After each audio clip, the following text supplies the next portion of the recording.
शैलेंद्र कुमार जी। राधे राधे। महाराज जी, आपके चरणों में कोटिशः चरण वंदन। महाराज जी, मैं विगत साल भर से आपका अमृतमय वचन सुन रहा हूँ और तात्कालिक समस्याओं का समाधान भी प्राप्त कर लेता हूँ। मेरा प्रश्न यह है कि मैं एक दिव्यांग और अधम व्यक्ति हूँ। मुझे तो एहसास है कि पिछले जन्मों का गलत कर्मों की वजह से ये गति प्राप्त हुई है। महाराज जी, समाज में हम जैसे लोगों को कुछ अलग तरह देखा भी जाता है, परंतु क्या श्री जी हम जैसे अपंग देखो, अधम ये लोगों बात को तो पहले यही समझो कि समाज में कोई तुम्हें क्या किसी को आदर से नहीं देखता। काम बनना है तो हाथ जोड़ करके प्रणाम करता है, काम नहीं बनना है तो सब अंगूठे में एक दूसरे को रखते हैं। ये तो हे भाव छोड़ ही दो। और जो अच्छी दृष्टि से देखता है वो सबको देखता है, वो पशु पक्षी को भी भाव से ही देखता है। तो दृष्टि तो है ही नहीं समाज में ना। भगवत दृष्टि जब तक नहीं आएगी तब तक वो, अब राक्षसी दृष्टि है। देखो ना, जीवों के प्रति कैसे देखते हैं, पशु पक्षियों को भून के खाना, काट के खाना, उबाल के खाना। माताओं बहनों की तरफ कैसे देखते हैं, दूसरे के धन की तरफ। इनसे तुम चाहते हो कि तुम्हें प्यार से देखें। हर वो अपने को प्यार से नहीं देखते, वो अपने को नाश के मार्ग में ले जा रहे, तुम्हें क्या देखेंगे। पहली तो कमजोरी अपनी छोड़ो। हमारे अंगहीन है तो क्या हुआ, हमारे प्रभु हैं, हम प्रभु के अंश हैं। हमें ये गाड़ी मिली है पूर्व कर्मानुसार, ठीक है भाई, थोड़ा अंग इधर उधर, लेकिन दिमाग काम कर रहा है, अभी जबान काम कर रही है। राधा राधा राधा राधा, प्रभु का नाम ले रहे हैं हम। ऐसा नहीं, हमारे प्रभु में बड़ी सामर्थ्य है, ये विचार ही नहीं करना चाहिए। अष्टावक्र जी महामुनि हैं, 8 जगह से टेढ़े थे। अष्टावक 8 जगह से टेढ़े, और जनक जी की सभा में उनका गुरु पद पर अभिषेक हुआ। जनक जी के गुरु अष्टावक्र जी। ये थोड़ी कि शरीर सर्वांग है, सुंदर है तो तुम जगत बंधनी हो गए। जेल में पड़े बड़े सुंदर और शरीर स्वस्थ वाले, नहीं पड़े तो नालियों में पड़े शराब पिए इधर उधर, कोई खास बात नहीं। ये हम आपके उत्साह वर्धन के लिए कह रहे हैं और सत्य विषय कह रहे हैं। ये तो कभी कमजोर समझना ही नहीं चाहिए कि हमारा अंग खराब है या हमारे धन नहीं है या हमारा रूप ठीक नहीं है तो सब हम समाज का सम्मान प्राप्त करने थोड़ी निकले हैं। मानव देह का उद्देश्य अपने कर्तव्य को कर्म करते हुए भगवान समर्पित करके भगवान की प्राप्ति करना। और जा पर कृपा राम की होई, ता पर कृपा करे सब कोई। फिर ये बात सब ऐसे निरुत्साहित हो जाना, अपने को ये समझ लेना कि मैं बड़ा भाग्य हूं। नहीं, हम भाग्य का निर्माण करने के लिए मानव देह प्राप्त किया है। ठीक है, हमारे हाथ पैर नहीं काम करते हैं, लेकिन हमारी जबान अभी काम कर रही भगवान की कृपा से। तो राम राम, कृष्ण कृष्ण, हरि हरि, राधा राधा, आप जगत पावन बन जाएंगे, जगत को मंगल करने वाले। ये भगवान के अंश में कोई फर्क है क्या, जो हम में वही आप में है। शरीरों का, अब हमारी किडनी खराब है तो हमको ये देखना है क्या, गाड़ी है जिस काम के लिए मिली वहां तक हमें पहुंचाना है, और इसके लिए हमें कोई धन की जरूरत नहीं, कोई विशेष प्रयास की जरूरत नहीं। हमें राधा राधा राधा राधा। अब तो और दैन्य भाव से भजन होगा कि प्रभु मैं तो किसी काम का नहीं, मुझे स्वीकार कर लो ना। पर ये शब्द जो है, जो आप कह रहे हो कि समाज हमें सम्मान, समाज भैया इस समाज को समझो। जो समाज के सम्मान में फंस जाता है वो गिर जाता है, वो पतित हो जाता है। और समाज कभी किसी की नहीं हुई। हमको ऐसे को पकड़ना है जो सिर्फ हमको देखे, वो मेरा प्रभु है। प्रभु को जो प्यार करते हैं उनको ऐसा थोड़ी लगता है कि प्रभु सबके हैं, सबको प्यार करते हैं। प्यार एक उसको लगता है हर समय मेरे साथ रहते हैं, मुझे दुलार करते हैं। भगवान सब रूपों में है, आप जैसे भाव से कहेंगे आपको। पर जब अनुभव में आते हैं तो अपने अनुभव आते हैं, अपनी प्रियाजू, अपने लालजू, वही हैं जो आपको प्यार, और उन्हीं के प्यार से सब प्यार बन जाएंगे। सब प्यार करें, उनसे विमुख हो तो किस काम का यार। और सब हमें गाली दे, भगवान हमें प्यार करे। तो आज हम जो गीत गाते हैं तो उन्हीं महापुरुषों के गाते हैं जिन्होंने भगवान को प्यार किया, भगवान ने जिनको प्यार किया है। संसार ने क्या किया नरसिंह मेहता के साथ, मीरा जी के साथ, बड़े बड़े भक्तों के चरित्रों के साथ। जहां फूल चढ़ाए जाते हैं वहां उड़िया बाबा के माथे पे गड़ासा चलाए। संसार जहां सूली पे टांग दिया है, नहीं टांग, क्या क्या आप चरित्र दे। तो इस समाज से तुम चाहो सम्मान, ये भैया किसी को सम्मान नहीं, अपने स्वार्थ का सम्मान है। सच्चाई से समझ लोगे ना तब तुम्हें सम्मान मिलने लगेगा। जब ऊंचाई पर पहुंचोगे अध्यात्म की तो आपकी बात और आपका सानिध्य ऐसे करवा ही देगा, ये करवा। अब हम भजन में न लगे और सोचे कि शरीर स्वस्थ हो तो सम्मान। कितने दिन कितने दिन रहेगा? भाई विचार करके देखो, ना शरीर रहेगा, ना सम्मान रहेगा, ना सम्मान देने वाले रहेंगे। तो हमको नहीं फंसना चाहिए।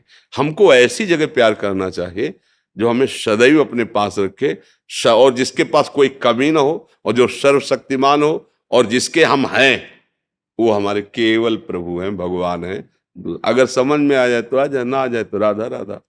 समझ में आ जाए तो फिर आप बोलो किस बात की कमी। मूकम करोति वाचालम पंगुम लंघयते गिरिम यत कृपातम हम वंदे परमानंद माधवम। जो चेतन का जड़ करे, जड़े करे चेतन, अस समर्थ। आप भजन करके देखो, भजन का प्रताप उदय हो। ये हाथ पैर क्या चीज है, दिव्य सिद्धियां उसकी सेवा में आ जाती है। गोद में उठा के जहां से तापों पत्थर में प्रवेश कर जाए। पर अगर इन सिद्धियों की तरफ चले तो फिर भगवान नहीं मिलते। इसलिए जो भगवत प्रेमी महात्मा है उनका प्रयोग नहीं करते। नाम जप करो भैया, और उत्साह से। भगवान के बच्चा हो, भगवान के अंश हो। शरीरों का क्या, जिनके स्वस्थ हैं 2 मिनट में एक्सीडेंट हुआ, फैल गए रोड में, इन शरीरों का कोई अभिमान? किस बात का अभिमान? एक झटके में खत्म हो जाने वाला शरीर है। तो जैसा मिला है, ये जरूर है कि हमारे कर्म के अनुसार मिला है। अब हमको हारना नहीं है अपने जीवन में। मतलब एक हमारा शुरू से जिद्दी स्वभाव रहा है, कोई पूर्व जन्म का ऐसा प्रताप रहा है कि हारना नहीं सीखा। मर जाना अच्छा है, हारना अच्छा नहीं। ये हमारे स्वभाव में बैठा रहा। तो जहां हमें मन हराने की कोशिश करता, जहां हमें पिछाड़ने की कोशिश कर, बस जिद्दी स्वभाव। नहीं, हम भय से नहीं हारेंगे, हम भूख से नहीं भागेंगे, हम अपमान से नहीं भागेंगे। हमें भगवत तत्व प्राप्त करना है, चाहे जितना कष्ट सहना पड़े। बस उसका ये है कि किसी भी तरह का कोई भी कष्ट हमें स्पर्श नहीं कर रहा है। सब शरीर में अब भी वर्तमान में है। दुनिया के सब कष्ट हैं, लेकिन भगवत कृपा से हमें कोई कष्ट नहीं। एकदम निश्चिंत, एकदम बेपरवाह, आनंद में। वही हम सब बात बता रहे हैं। यहाँ कोई औषधि नहीं पहुंचा सकती जहां हम बात कर रहे हैं। यहाँ कोई डॉक्टर नहीं पहुंचा सकता, कोई सलाहकार नहीं पहुंचा, नाम पहुंचाता है। भैया एक ऐसी औषधि है, भगवान नाम, भगवान का आश्रय। विपत्ति आएंगी, कर्म के अनुसार लीलाएं होंगी, पर आप डरोगे नहीं, आप प्रसन्न रहोगे। आपको हर समय दिखाई देगा कि भगवान हमें दुलार कर रहे हैं। प्रहलाद जी से असुर बालकों ने पूछा कि आपके साथ इतना, मतलब हिरण्यकश्यप का दिमाग काम नहीं कर रहा था कि मरेगा कैसे ये, हर उपाय करके हार गए। तो आपको दुख नहीं होता जब आप पहाड़ से फेंके गए, पहाड़ के नीचे दबाए गए, हाथियों से कुचलाए गए, अस्त्र शस्त्रों से छेदे गए, विष पिलाया गया, सर्प के कुंजों में, कमरे में सर्प बहुत बंद करके उसमें छोड़ दिए गए, क्या क्या आग में आपको कष्ट नहीं होता? तो प्रहलाद जी ने कहा, हम देखते हैं कि हमारे हरि हमको गोद में लिए हैं, हमें कोई पीड़ा नहीं, कोई कष्ट। 5 वर्ष के हैं प्रहलाद जी, पर भगवद आश्रय है और भजन है तो त्रिभुवन का स्वामी है। हिरण्यकश्यप इतना बाल भी बांका नहीं कर पाया। हम उन भगवान के उस भजन में लगे जहां ऐसी भारी विपत्तियों का जाल बिछा देने पर भी प्रहलाद जी कहे, मुझे कोई कष्ट नहीं है, मुझे मेरे ऊपर भगवान की बड़ी कृपा है। और जब वो प्रहार ही करना चाहा तो भगवान खंभा फाड़ के प्रकट हो गए। नहीं हो गए?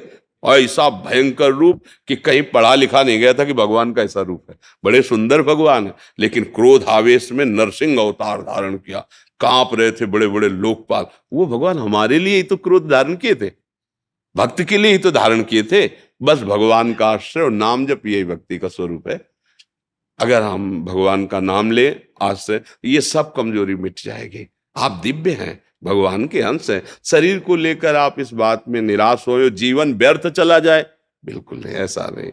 बहुत कृपा है आपके ऊपर कि कम से कम शरीर से आपकी आसक्ति नहीं होगी कि यह बेकार जाएगा। और जिनको रूप सुंदर मिला, स्वस्थता मिली, वो इसमें आसक्त होकर पापाचरण करते हैं, दुर्गति प्राप्त करते हैं। तुम बिल्कुल निराश मत हो, बहुत प्यार, तुम्हारा जीवन बहुत अच्छा है। बस राधा राधा राधा राधा, जो बने जैसे बने। और भगवान हर जीव का पोषण करते हैं। पूरी सृष्टि में भगवान सबकी सब व्यवस्था कर रहे हैं। कोई ऐसा नहीं है जो अव्यवस्थित है। अपने दिमाग से हम अव्यवस्थित हैं, जहां हमारी सोच है वहां हम अव्यवस्थित है। भगवान की तरफ से देखो, फ्री ऑक्सीजन, पृथ्वी में फ्री रहो, जल, जो आकाश, जो भगवान की व्यवस्था देखो, सब फ्री एकदम। प्रकाश, ये 2 4 6 घंटे जलाओ लाइट तो उसका बिल आता है। भगवान सूर्य सुबह से प्रकट हुए, शाम तक प्रकाश, घर कोठरी सब अंधेरा नष्ट, सब रात्रि में चंद्र भगवान शीतलता, सब तो भगवान की तरफ से तो हमें सब फ्री और कृपा मिली। हमारे विचार जो हैं वो हमको दुख दे रहे हैं, जो हमारी विचारधारा चाहते हैं वो हमें परेशान किए। आवश्यकता तो पूर्ति भगवान कर रहे हैं, तो ये भी ना सोचे कि अब हमारे हाथ पैर खराब है तो हम कैसे जिएंगे। बहुत अच्छे से भगवान व्यवस्था करते हैं सबकी, कोई भूखों नहीं मरता। हाँ, अपने विचार से आप मर सकते हो। अगर आपके आचरण ठीक नहीं, आप गंदे विचारधारा वाले हो, अगर आप भगवान के आश्रित हो जाओ भगवान के, तो ये हमारा विश्वास है कि कहीं से भी हो आपको भोजन मिल जाएगा। केवल भगवान के आश्रित हो, वो व्यवस्था कर देंगे। अगर किसी और का आश्रय लिए हो तो भूखे रह सकते हो। जो हमारे अमुक रिश्तेदार हैं, अमुक मित्र हैं, अमुक वो लाएंगे तो भूखे रह सकते हो। और जो केवल भरोसा है उस तो राम का भरोसा भूखा मरता नहीं। भगवान का जिसे भरोसा, भैया हमें तो ऐसा लगता है सर्वलोक महेश्वर, अखिल ब्रह्मांडों के स्वामी भगवान का नाम ले ले और आश्रय ले ले, यही मनुष्य जीवन की सफलता है। और इसके लिए कोई विशेष आवश्यकता नहीं कि हम स्वस्थ ही हो, हमारे पास धन ही हो, हम बहुत विद्वान हो। सीधी बात, हम जैसे हे प्रभु आपके हैं, राधा राधा राधा, पक्का उसका कल्याण हो जाएगा। जब अपने पुत्र के बहाने से पुत्र को पुकारा था मरते समय नारायण, तो भगवान के पार्षद आ गए, भागवत में प्रसंग है, और वो परम धाम को प्राप्त हुआ। वैश्यागामी नीच आचरण करने वाला अजामिल, तो यार आप तो जानबूझ के नाम ले रहे हो रामकृष्ण हरि राधा, फिर आपका कल्याण क्यों नहीं होगा? वो तो अपने पुत्र को बुला रहा था मरते समय, तब उसका कल्याण हो गया। तो तुम तो जान के ले रहे हो ना, राम राम कृष्ण कृष्ण हरि हरि राधा राधा, फिर तुम्हें विश्वास क्यों नहीं कि तुम्हारा कल्याण हो जाएगा, तुम्हारा मंगल हो जाएगा? इसलिए आश्रित रहो, ठीक है ना जी।